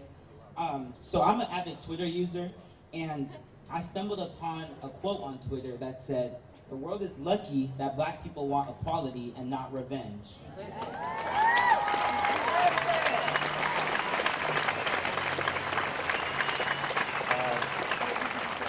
Think about that. Whenever I think of the real looters, I think of white folk, right? Y'all have phones. Look up Bloody Sunday. Look at how they tore down Black Capitol. Look up Blood Diamond Africa. Think about the fact that they be at home in a country, in a continent.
Racism is slavery. Racism is colonial. Racism is Eurocentric beauty standards that tell y'all that dark-skinned black women aren't. Racism is white supremacy. Racism is education. Racism is the education system that's supposed to open doors to black folk, but no open too wide. Racism is my mother texting me, asking me to be home early because I never know what can happen.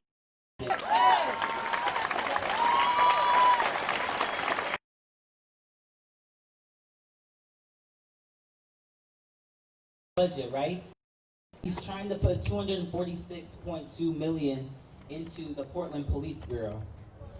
And so when I think about that, I got disgusted. So I texted all my black youth I have on Instagram, on Snapchat, and 110 of us signed an open letter to the city council and the asking them to divest and invest in black communities.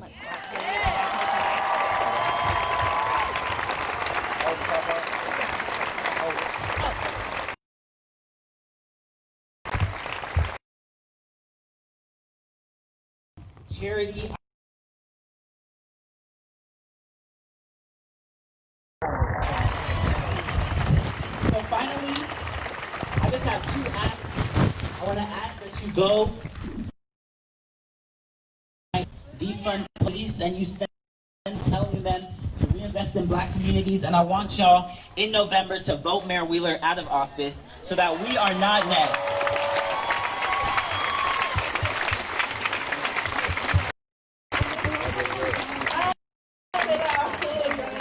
Congo Peace Project, look up Congo Peace Project on Instagram.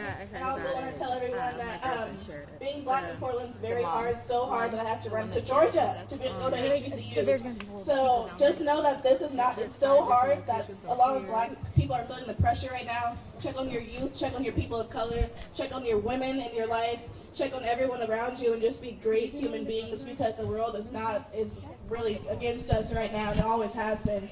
So really just show love to everyone around you. Make sure to always show kindness, show empathy, and be humans together. That's it.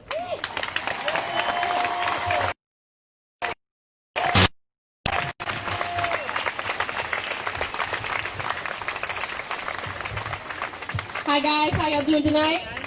I said, how y'all doing tonight? It's awesome to be here. My name is Leah, and tonight I'm going to share a little bit from the book I've been reading, The Souls of Blackness by W.E.B. Du Bois. How many of y'all heard it? Hope all of y'all read it. If not, it is on Apple, on books for free, so you can download it, read it at work like I was. All right, so this part, I read it this morning, and it hit me. It's kind of my whole life. Negro is a son, born with a veil and gifted in the American world. A world which yields him no true self-confidence. Only lets him see himself in the revelation of the world.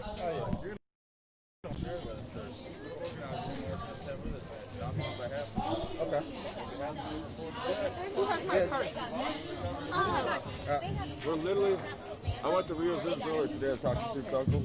He's sick, so we're going to be having a prayer service for Steve Tunkel at Pastor Mayor Village Church. Planning a march for the Mayor's Night.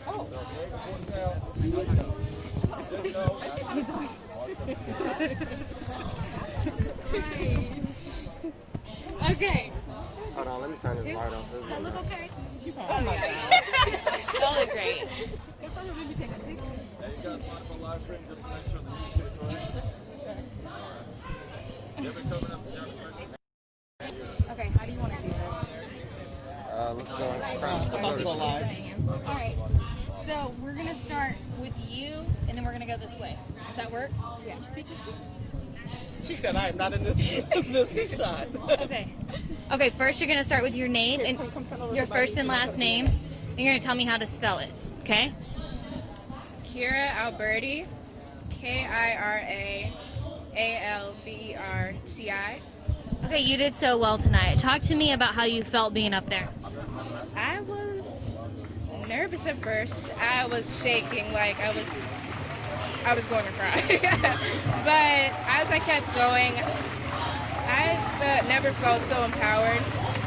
You know, I haven't, in the past, I hadn't been able to use my voice, and for the first time, I felt like I could. And I had the space to do it, and it felt amazing. I mean, so many people have never had that opportunity. I mean, you can talk to a therapist all day long, but, like, you got to talk and be empowered by, like, probably 2,000 people. It's crazy because I can barely even talk in front of my class. It's like 20 people. And it feels great to have had this opportunity. I feel like this is my best ability. Oh no, that's a motorcycle. And I know. And you read a poem. You read a poem that you wrote when you were 9. How old are you now? I'm I'm 15. And what inspired that poem?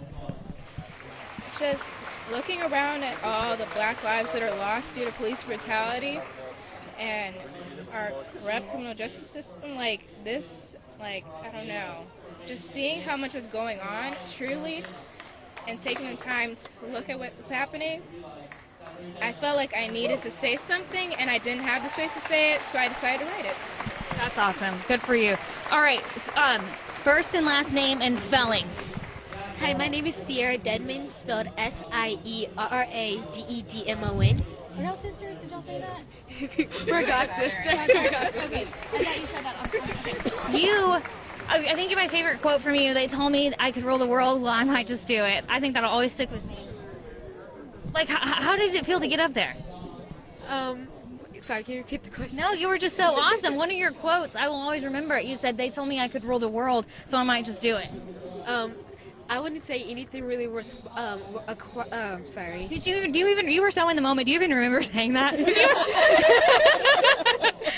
You were just on fire. Not really, but I wouldn't say somebody really inspired me. It's just like a lot of people have said I can rule this world. I can rule the world if I do this and this and this.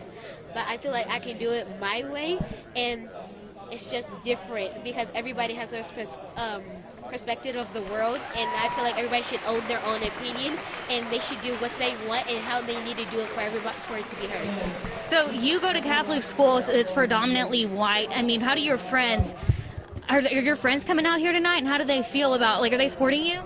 I saw some people who I'm friends with here that he left, but I would say yes, they were supporting me. I can see it through social media and all these different things. Like, they're here, but not all of them are allowed to come here because I know, especially with their parents being afraid because that's their kids and they don't want anything to happen. Yeah, they can't come alone if their parents don't come, yeah. Okay, so do you think after this moment, after these couple of weeks, do you think that things are going to be different? Like when you're going into, what grade are you in? I'm in 9th grade. Okay, so you're in high school. So do you think things are going to be different? Like now that you're going to be in high school, these are formative times. This is precious time. You're going to be in high school and college. Do you think it's going to be different now? Do you think you're going to feel different now as a woman of color?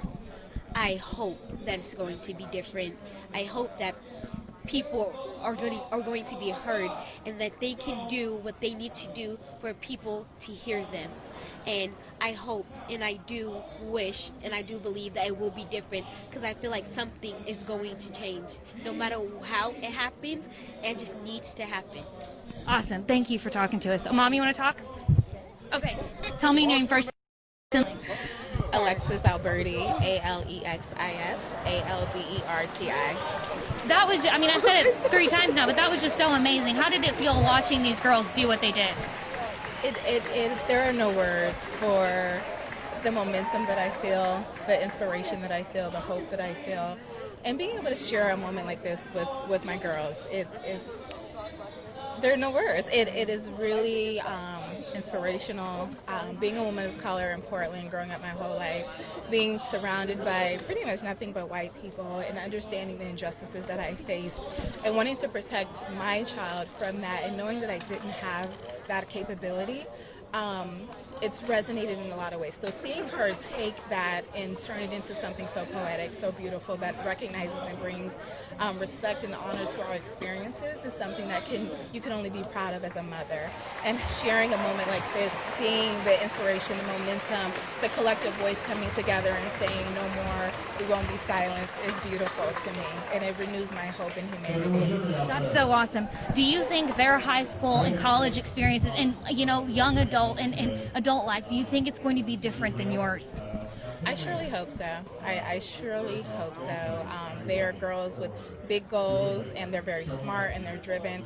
And as a mother and as a godmother, my hope is to instill in them that nothing is beyond their reach. So. Okay, one more thing. I mean, I didn't know that they were going to have an open mic. I thought it was just going to be speakers, but it's so cool that they just let anybody get up there. What a cathartic thing for anybody. Richie got up there and just told his experiences. How therapeutic is that, to just get up there and tell experiences? Oh, it's absolutely therapeutic. I mean, we experience so much oppression and discrimination on a daily basis, and never having an opportunity to express that. So being able to raise our voices, to yell to the rooftops and say, "Hear me cry," is amazing. And I want to ask you one more thing. Talk to me like when you talk about like feeling oppressed and discriminated against on a daily basis. Can you tell me just an example?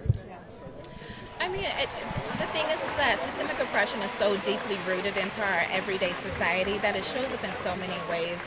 I work in a field that is social service driven, and as a leader in that organization, I try to inform equity in everything that we do, but it comes up in so many ways, and it's so insidious that sometimes you don't even recognize that it's happening, and it plays out when we're not recognizing differences, when we're not recognizing the cultural responsive needs of the community, when we are working with agencies and providers that are not recognizing that everyone has specific and unique needs, and honoring that diversity. And so I wish I could say one example and like that it narrows down, but it's so widespread that it really takes all of us taking an intentional approach to underdoing it and undermining that oppression that we've constantly been oppressed with. So yeah. Well, thank you so much for talking to us. Okay, which school do you guys go to again? Remind me. Central Catholic in De La Salle. Central Catholic in De La Salle and God Sisters. Yep. Okay, awesome. Thank you guys so much. Thank you. You know, it's funny.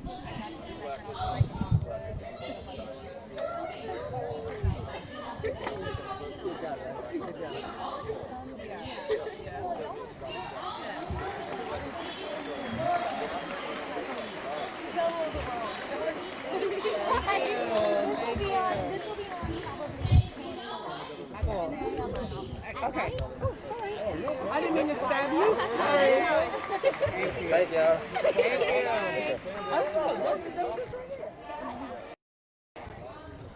Okay, so I'm going to cut that on the way downtown.